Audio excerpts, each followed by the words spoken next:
અમરેલીનું ખજૂરી પીપળિયા ગામ જ્યાં આજે પણ જલારામ બાપાના પરચા જોવા મળે છે। કહેવાય છે કે જલારામ બાપા વીરપુરથી ચાલીને ફતેપુર જતા હતા ત્યારે ખજૂરી પીપળિયા ગામે પટેલ રામજીભાઈને ત્યાં રોકાઈને આ પરિવારને પ્રસાદી રૂપે લાકડી આપી હતી અને તે લાકડીને રસોડામાં મૂકવાની ટકોર પણ કરી હતી। ત્યારથી આ ઘરમાં લાકડીની પૂજાનું સવિશેષ મહત્વ છે અને આ લાકડીના દર્શનાર્થે રોજબરોજ ઘણા લોકો આવે છે અને દર્શન કરી ધન્યતા અનુભવે છે। અહીં દર્શનાર્થે આવતા લોકોને દૂધની પ્રસાદી આપવામાં આવે છે।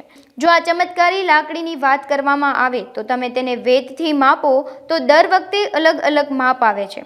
લાકડી પર ઘી ચોપડવાની અહીં એક પરંપરા છે જે દર સોમવારે અહીં ઘીની માનતા સાથે અનેક ભક્તો પૂરી કરે છે।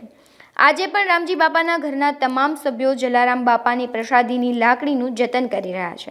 જલારામ બાપામાં આસ્થા રાખનાર ગ્રામજનો પણ લાકડીની મહત્તાને અને તેના પરચાને આજે પણ યાદ કરે છે।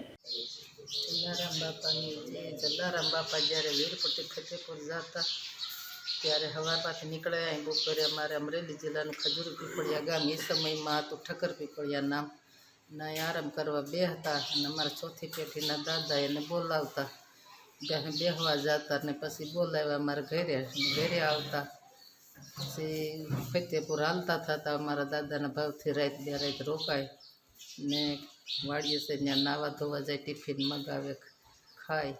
પછી એક વખત આવ્યા ત્યારે દૂજાણું નહોતું। જલાબાપાએ પૂછ્યું કેમ ભગત આમ છે કે હમણાં દૂજાણું નથી એટલે જલાબાપા કે હાલે આ લાકડી તારા રસોડામાં રાખી તારું અખંડ દૂજાણું અખંડ ભંડાર ભરતું રહે।